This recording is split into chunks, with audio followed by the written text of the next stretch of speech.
혹시 알고 계시나요? 대한민국의 첫 대통령 이승만은 한편으로는 나라를 세운 영웅으로 불리고 또 다른 한편으로는 권력에 집착한 독재자로 평가되기도 합니다. 한 사람인데도 이렇게 평가가 극과 극으로 갈린다는 점이 참 흥미롭죠. 건국의 아버지라는 찬사와 독재자라는 비난이 공존하는 두 얼굴을 동시에 지닌 대통령 이승만. 오늘은 그의 삶과 업적 그리고 과거까지 살펴보겠습니다. 이승만은 1875년 광해도 평산에서 태어났습니다.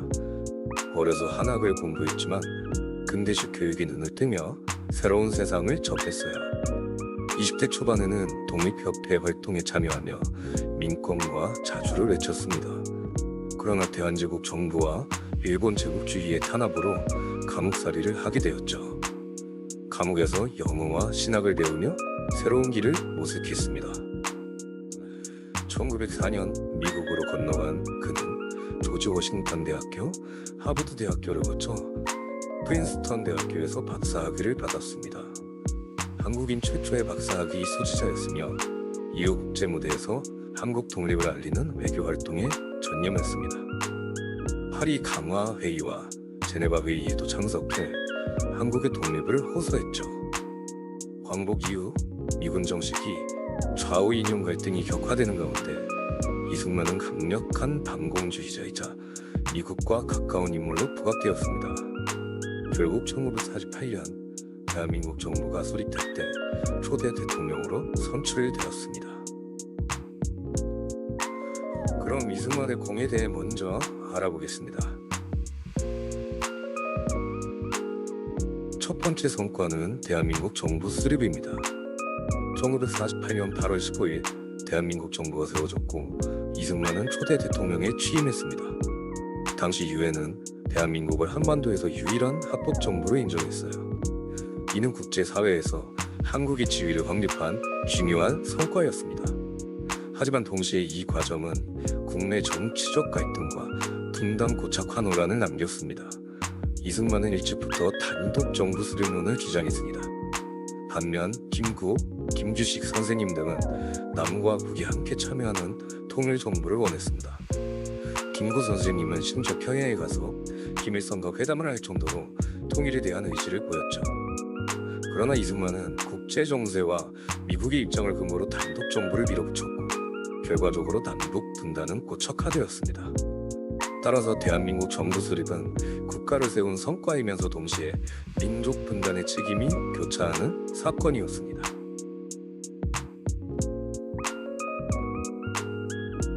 두 번째는 6.25 전쟁 시기의 리더십과 과오입니다. 1950년 전쟁이 발발하자 국군은 급격히 밀렸고 정부는 대구와 부산으로 피난했어요. 이승만은 국제사회에 한국의 정통성을 호소했고 유엔군 참전을 이끌어내며 국가 균적을 지켜야 했습니다. 이는 분명한 업적이었습니다. 그러나 동시에 그는 국민보다 정권을 우선시했다는 비판을 피할 수 없습니다. 대표적인 사건이 6월 27일 새벽에 한강 인도교 폭파였어요. 피난하던 수많은 서울 시민이 강을 건너지 못하고 북한군의 포로가 되거나 희생당했습니다. 정부의 무책임한 판단이 가져온 비극이었죠. 또한 이승만은 대구로 내려가면서 정부는 끝까지 싸운다고 말했지만 실제로는 국민의 안전을 위한 준비가 부족했습니다. 결국 전쟁 속 이승만은 정부를 지켜낸 지도자이자 동시에 국민을 외면한 대통령으로 평가됩니다. 두 번째 성과는 한미 동맹의 기초 마련입니다. 전쟁이 끝난 뒤에도 한반도의 안보는 불안정했어요. 이승만은 미국과의 연극을 통해 1953년 한미 상호방위조약을 체결했습니다. 이 동맹은 지금까지 한국 안보의 핵심으로 작용하고 있습니다.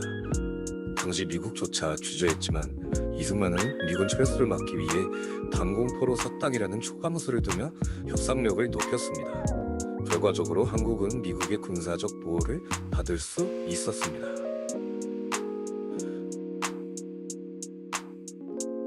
네 번째 성과는 교육과 문맹 퇴치입니다. 해방 직후 한국의 문맹률은 70%를 넘었습니다. 이승만 정부는 문맹 퇴치 운동을 적극적으로 펼쳤습니다. 전국에 야학당이 생겨났고 교사와 학생들이 참여해 국민을 가르쳤습니다. 초등학교 교육을 보편화하고 교과서를 보급해 국민교육의 기초를 다졌죠.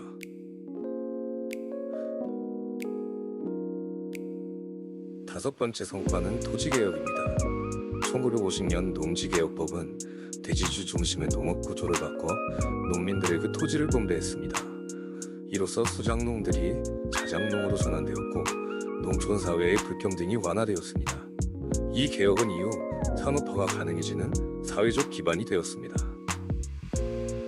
그러나 잘못한 점 또한 무겁습니다. 첫째는 권력 연장 시도입니다. 초기헌법은 대통령의 연임을 제한했어요. 하지만 이승만은 1952년 발췌 개헌으로 대통령을 국민직선으로 뽑도록 바꾸며 권력 기반을 넓혔습니다. 이어 1954년 4.4.5 입개헌을 통해 삼선 제한을 철폐했습니다. 개헌안이 국회에서 부결되자 억지 계산으로 통과시킨 사건은 한국 정치사에서 가장 큰 꼼수로 꼽힙니다. 둘째는 정치 탄압과 언론 통제입니다. 야당과 언론은 정부의 비판을 허용받지 못했습니다. 진보당의 조봉암은 간첩 혐의로 사형을 당했는데 후대에는 정치적 희생양이었다는 평가가 지배적입니다. 장면 등 야당 지도자들도 끊임없이 압박을 받았고 정부 비판 언론은 강제로 폐간되거나 검열을 당했습니다. 세 번째는 부정선거입니다.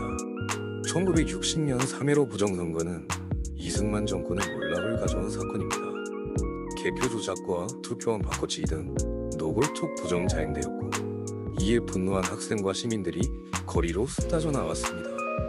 4.19 혁명으로 이어졌고 수많은 희생 끝에 결국 이승만은 하야 성명을 발표하고 하와이로 망명했습니다. 국민의힘으로 대통령을 끌어내린 첫 역사적 사례였습니다. 넷째는 경제적 한계입니다. 이승만 정권은 미국 원조에 지나치게 의존했습니다. 쌀과 밀가루, 원조 물품으로 국민 생활을 유지되었지만 산업화와 장기적 발전 전략은 부족했습니다. 이 때문에 경제 성장은 정체되었고 본격적 성장의 출발점은 후임 박정희 정권에서 이루어졌습니다.